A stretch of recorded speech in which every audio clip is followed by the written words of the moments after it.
Aita. A ver, Aita. ¿Qué? ¿Que has perdido los calzoncillos? ¿Y ya sabes la ma? ¿Y qué quieres que haga yo? Que te compre calzoncillos. Pues estás de vacaciones, ¿para qué te voy a comprar yo calzoncillos? ¿Para cuando vuelvas? Pero si no tengo ni dinero. Bueno, ya iré yo y ya me apañaré. Aita, galtzontzilo galdu ditu laporretan. Eta eostea juteko.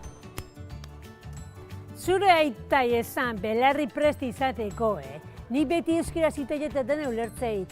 Bai, arrazoi guztiak kasu. Hemen augea euskera aldekin eta etxetikan hasi behar dugu prestatzen, Baina, guai lagundia zu mesedez mertzeria juten eta galtzontzilok eosten aitai. Paizea! Venga, ni lagundu nizula arraindegia juten. Jo, mesedez, Eli, venga, bai. Beste zegik ez dakau, venga. Bueno, venga, ba. Pasen.